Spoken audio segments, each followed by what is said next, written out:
Go here and there, but generally, we're going to be there with 10 laps to go, which is a long way into the race, but we can get a good result from there. A Red Bull lockout rather on the front row. That's got to be good for you. Yeah, it's a good start, obviously, to start the race from there, but obviously it's a long race, so the positions could change a bit, but hopefully the end result is the same. Enjoy your fans, Mark.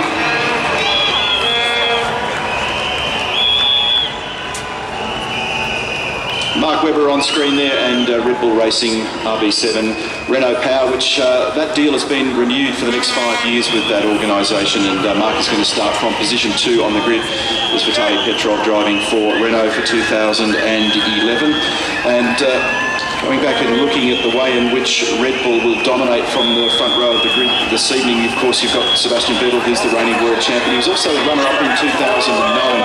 In 2011 he's had this remarkable run of pole positions, 11 of them now, 8 wins, 1 fastest lap and 112-point margin in the championship, 18 career wins. It's been 5 fastest laps and 7 podiums this year for Mark Webber. And Red Bull, of course, have continued this extraordinary run of having a pole position at every one of the GP events that we've been to this year. And this is the 14th of 19. Kamui Kobayashi from Sauber, who last night unfortunately found the barrier in Q2 down at the Singapore Sling at turn 10. His car's been repaired. Of course, he'll take his spot on the grid this evening. He's all okay.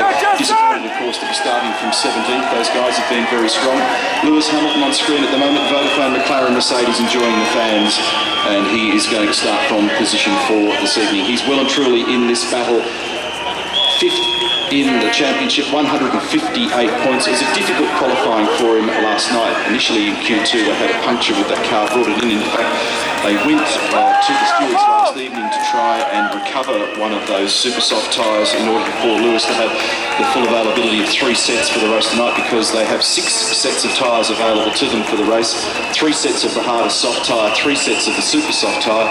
One of those was damaged last night, but that's been denied by the stewards, and so that may compromise the race depending on the strategy that unfolds in this event. Of course, the safety car has been prevalent here in years gone by in the 3 previous visits to the streets of Singapore, so the probability is high that we may see it again for 2011, and it depends on tyre degradation as to how this race plays out, as to whether it's going to be a 2 or a 3 stop race, and we'll talk more about that shortly.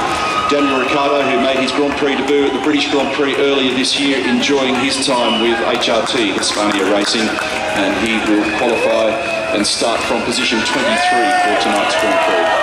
Incidentally, that will get underway at 8 o'clock this evening. The procedure for the evening, obviously enjoying driver's parade at the moment. The pit lane will open at 7:30. The pit lane will then close 15 minutes later at 7:45. Then we'll have the national anthem, and the race will get underway at 8 o'clock this evening. It will be 61 laps or 120 minutes. 2 hours is the maximum mandated time for a Grand Prix. Curiously, in years gone by, we've gone very close to the cut-off. In 2008, 1 hour 57 minutes. In 2009, 1 hour and 56 minutes. And in 2010, again, 1 hour and 57 minutes. Interrupted by the safety car on every occasion. And it's typically been very hard on cars at this racetrack. In 2008,